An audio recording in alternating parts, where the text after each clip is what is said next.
Mi nombre es Alex. Cuando era niño vivía en un pequeño pueblo de mi bello Oaxaca.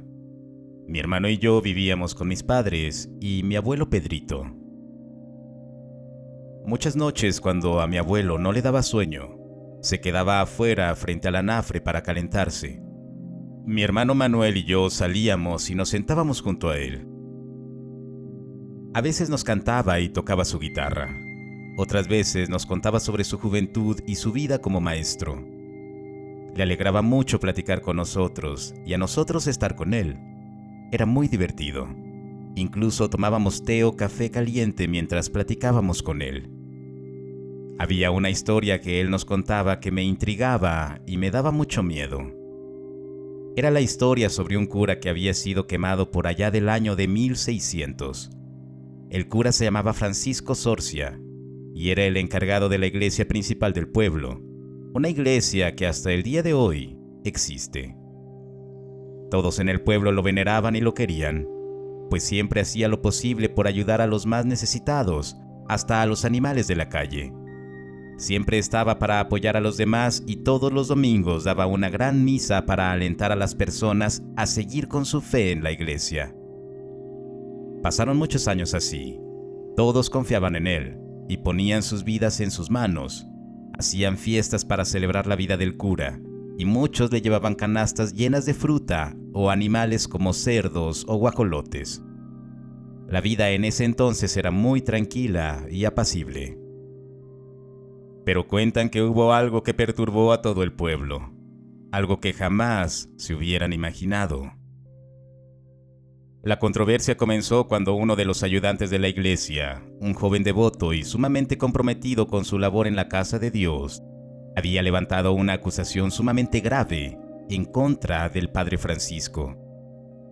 Su voz temblorosa había proclamado a todos los oídos dispuestos a escuchar que el sacerdote, la persona que todos admiraban y respetaban, había sucumbido al mal, pues había pruebas de que estaba a favor del mismísimo Lucifer.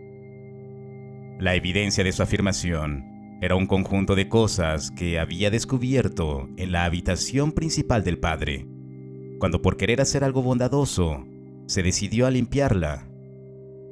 El ayudante describió con horror los objetos que había encontrado, detallando con precisión cada uno de ellos. El primero de estos elementos eran velas negras, de un oscuro tan profundo que parecía absorber la luz a su alrededor. No eran las típicas velas utilizadas durante la liturgia, eran velas que tenían escritos muy extraños. Además, había encontrado imágenes del diablo. Eran imágenes feas, realmente perturbadoras, que mostraban a Lucifer en toda su infamia. Estas no eran simples ilustraciones, sino que tenían un nivel de detalle espantoso. El pentagrama, un símbolo conocido en el ocultismo y en la adoración satánica, también había sido descubierto por aquel chico en la habitación del padre. Este signo, frecuentemente relacionado con la magia negra y los rituales paganos, hacía que fuera claro que no se trataba de un juego o de una broma, sino de algo completamente real.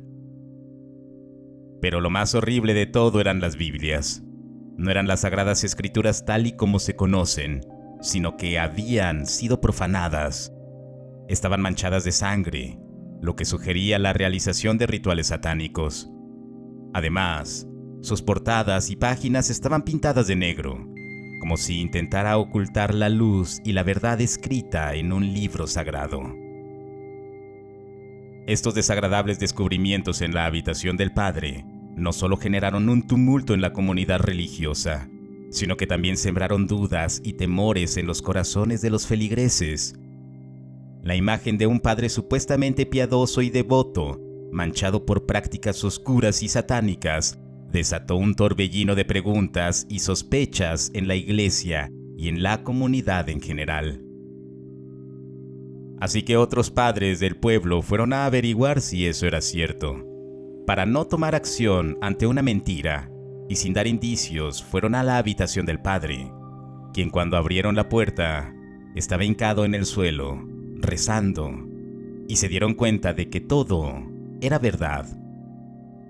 Había horribles rastros de brujería y satanismo. Era algo asqueroso y algo que provocó la náusea de los padres. Muchas imágenes horribles del diablo, pentagramas y escritos en la pared que no tenían ningún sentido. Incluso las cruces que estaban en la pared estaban volteadas al revés, pues dicen que el diablo es el mayor imitador de Dios. El cura Francisco, al darse cuenta que había sido descubierto, les gritó que se fueran, pero los padres le dijeron que tenía que pagar por sus pecados. El mentiroso cura les dijo que nada era lo que parecía, que todo eso era obra de Dios y cosas parecidas, lo que hizo enfurecer aún más a los sacerdotes, porque se estaba burlando de la Iglesia Católica, y eso no lo podían permitir. Salieron de ahí y convocaron a las personas del pueblo para que lo enfrentaran. Muchas personas no creyeron nada de lo que los padres decían, porque creían fervientemente en el padre Francisco. Él los había ayudado, y no era posible que esas cosas que decían de él fueran ciertas. Decían que seguramente era envidia de los sacerdotes. Así que lo primero que pasó fue que lo arrestaron, y después de eso se llegó a la conclusión de que el mejor castigo sería quemarlo vivo, para que ardiera como iba a arder en el infierno, por burlarse de Dios. 3 días después del descubrimiento se convocó al pueblo a presenciar el castigo del padre, para que vieran cómo se quemaba vivo. Muchas personas hicieron protestas horas antes del castigo del cura Francisco, pidiendo que no lo quemaran, que él era un buen cura, que a muchos de ellos les había dado de comer cuando tenían hambre, les había dado agua a los que tenían sed y que había guiado a quienes ya no tenían fe. Pero nada de eso servía para los otros padres, quienes con sus propios ojos habían visto lo que escondía el cura Francisco en lo recóndito de su habitación. Así que la decisión ya estaba tomada. El cura Francisco seguía diciendo que él era inocente, que no era lo que parecía, a pesar de que ya sabían que era cierto. El chico que lo había acusado fue a verlo a la celda, y el padre Francisco, cuando lo vio, comenzó a maldecirlo y a escupirle. El joven se alegró de haberlo desenmascarado, porque sabía que se librarían de un mentiroso. Antes de irse le preguntó al padre que por qué había sido bueno con las personas del pueblo. Y él le dijo que algunos de los rezos de los domingos en realidad eran para el diablo, y que si se los ganaba, entonces podrían unirse a su señor el diablo también, y tendría a muchas más personas en su secta. Llegó el día y llevaron al padre al centro de la ciudad, e hicieron una fogata en donde pusieron al padre Francisco, que en esos momentos, mientras ardía en llamas, comenzó a maldecir al pueblo entero, blasfemando también. Algo que sorprendió enormemente a las personas que aún tenían fe en él, pues se dieron cuenta de que todo lo que se había dicho era verdad.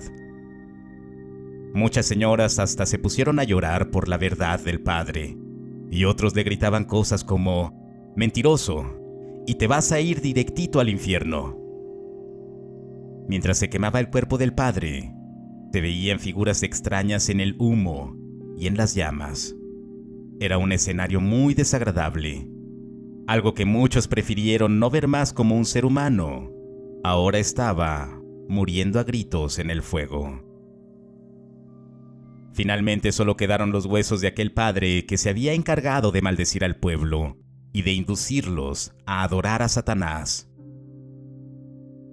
La vida ahí no volvió a ser la misma después de ese horrible episodio. Ya muchos no creían en la iglesia, pues temían que alguno de los otros padres también estuvieran haciendo esas prácticas diabólicas, y no había nada que les garantizara que lo que decían en misa era mentira. En esos años mucha gente no sabía leer, así que creían plenamente en lo que decía el gobierno y la iglesia. Pese a eso, no eran ignorantes al seguir creyendo en la palabra de los padres. Y por mucho tiempo, los domingos, la iglesia estaba completamente vacía. Eso preocupaba a los sacerdotes de la iglesia, pues ya no había diezmo, pese a que incluso iban a pedirlo casa por casa, Pero después de lo del padre Francisco, ya no querían saber nada de la iglesia del pueblo. Por esa razón, las almas del pueblo estaban desprotegidas, sin la palabra de Dios, o quizás del diablo. Y en esos años hubieron muchas carencias, mucha hambre, fríos intensos, falta de agua y pobreza extrema. La gente rumoraba que lo bueno de los años pasados en realidad era causa del diablo, por rezarle, por venerarlo aún sin saber. Pero todos preferían la carencia antes de volver a la iglesia. Después de varias generaciones en las que decían que Dios los había abandonado, llegaron las nuevas, y esas sí volvieron a confiar en la iglesia, hasta el día de hoy. Esa macabra historia que nos contaba repetidas veces mi abuelo me hacía pensar mucho y siempre tenía preguntas para él. A esa edad no entendía mucho sobre religión, así que varias partes de la historia me parecían confusas. Mis padres regañaban al abuelo Pedrito cuando nos contaba ese tipo de cosas. Le decían que nosotros éramos pequeños para entender y escuchar esas historias, pero el abuelo decía que quería que algún día nosotros también les contáramos a nuestros nietos sobre todo eso. Recuerdo que hubo una ocasión, en específico, que después de que el abuelo nos contó esa historia, no pude dormir. Me daba mucho miedo saber que existían ese tipo de personas que veneraban al diablo. La historia del cura maldito desencadenó una serie de eventos que me marcaron de por vida. Siendo un niño todavía, de 9 años, recuerdo que fui con mi hermano Manuel por unos mandados que nos habían pedido nuestros padres. Debíamos ir por una canasta de pan y luego llevarla a la iglesia, al padre Jesús Guerrero, el encargado de ahí. Mis padres acostumbraban a llevarle de vez en cuando algo al padre, en agradecimiento a su bondad y a esparcir sobre todo el pueblo sus enseñanzas y la palabra de Dios. Recuerdo que ya era algo tarde, más o menos las 6 de la tarde cuando salía el pan calientito. Así que esperamos en la larga fila de personas que iban por pan también. Mientras esperábamos, mi hermano Manuel comenzó a decirme que íbamos a ir a la iglesia. Que qué tal que el Padre Jesús no era tan bueno como se veía.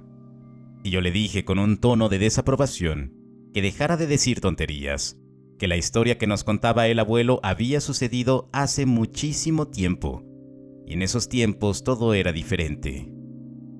Manuel seguía diciendo lo mismo, inclusive comenzó a imitar al Padre Francisco, haciendo ruidos y movimientos como si se estuviera quemando, a lo que yo le dije que dejara de hacer esas cosas. Varias personas de la fila nos miraron, unos voltearon los ojos y otros nos vieron feo. Pasaron alrededor de 10 minutos y por fin pasamos a la panadería. Tomamos varias conchas, cuernitos, panes de repostería y unas galletas que llevábamos a la caja a que las metieran a la canasta.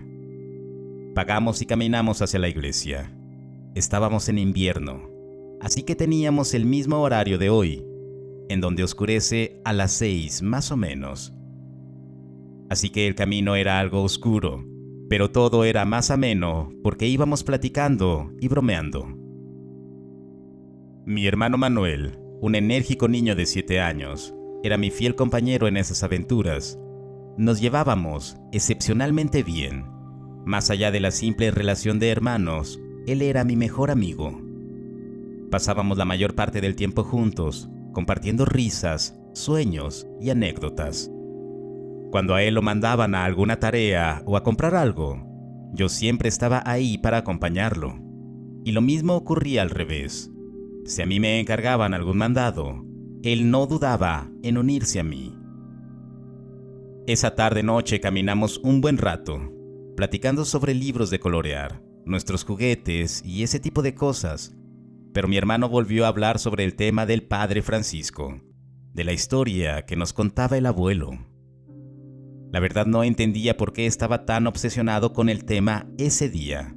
Si varias veces habíamos ido a la iglesia a dejarle cosas al padre y nunca había dicho nada acerca de eso.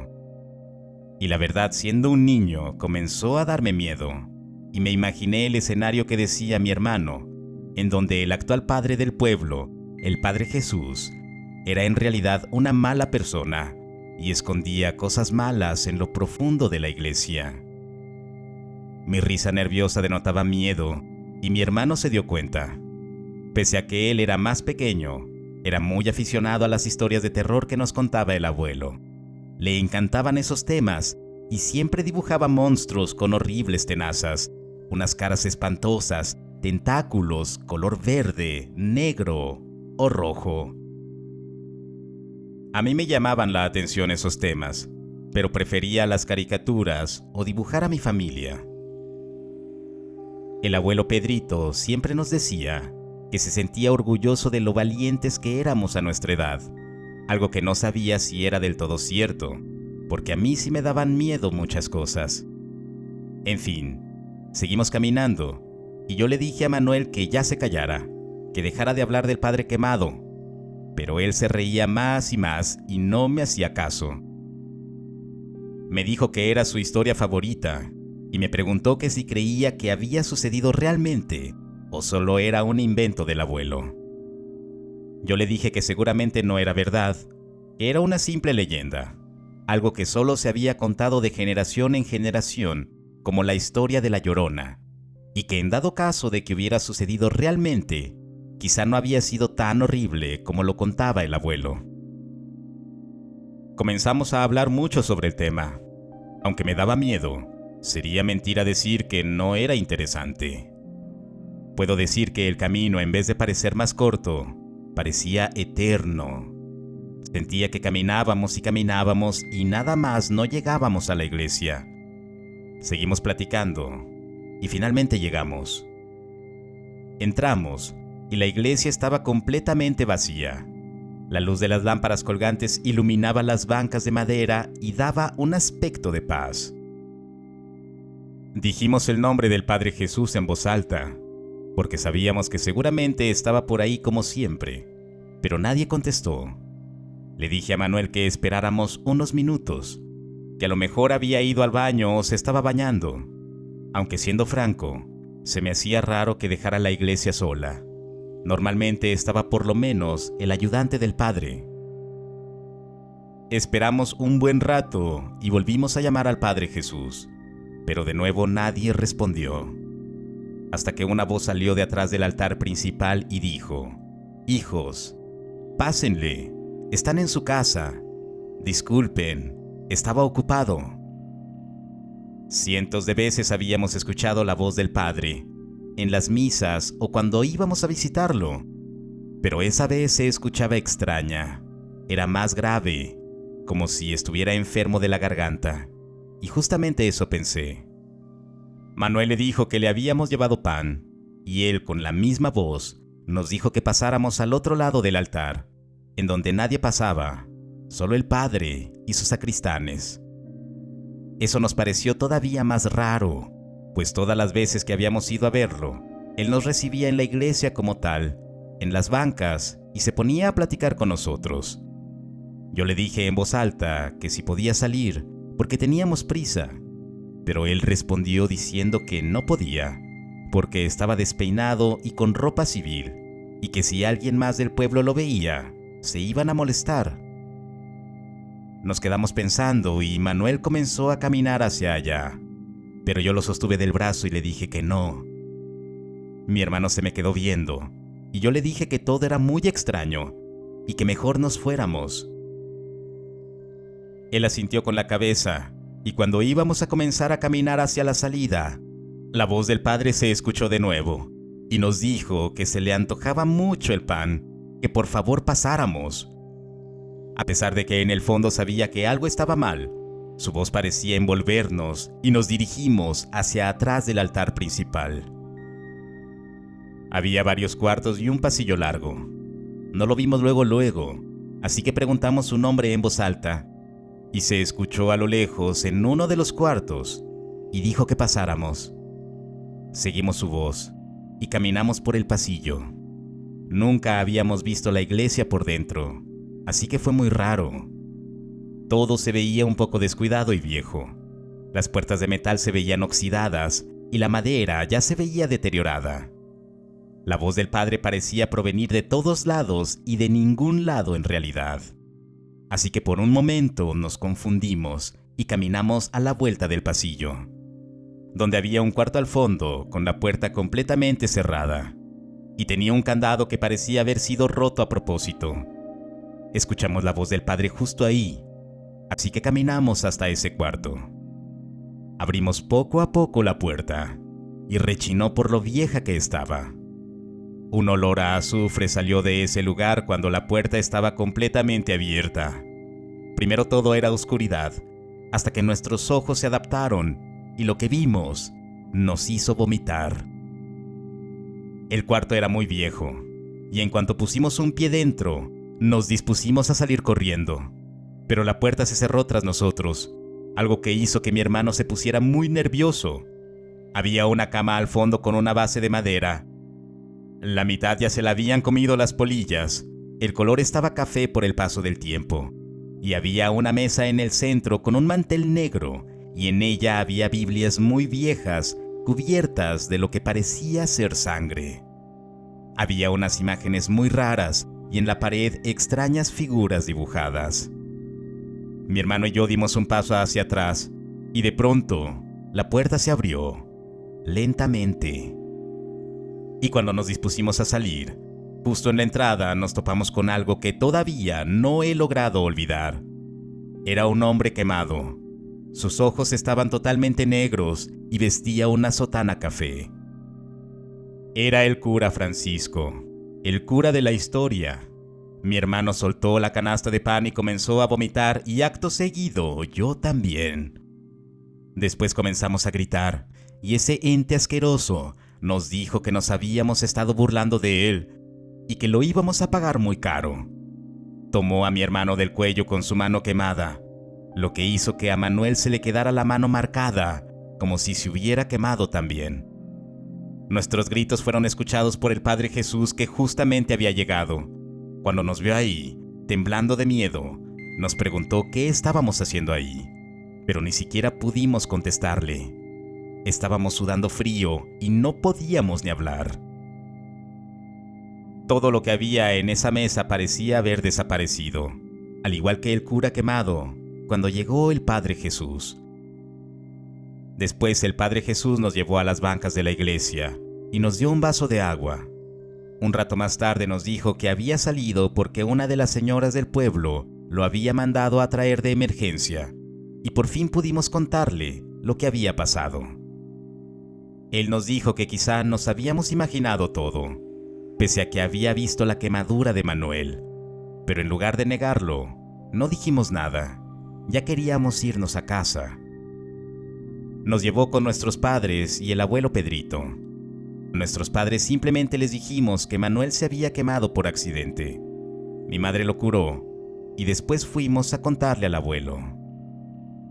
El abuelo Pedrito, nada sorprendido, nos dijo que a veces no todos son leyendas, y que no debíamos burlarnos de ese tipo de cosas, o si no podrían ir por nosotros. Nos dio un abrazo, y nos dijo que por el momento no habría más historias de terror. Han pasado ya muchos años desde eso, pero recuerdo perfectamente al cura Francisco, queriéndonos hacer daño, y que muchas veces no todas las historias son falsas. Si el video te gustó, no olvides suscribirte y compartirlo. Hasta el próximo relato.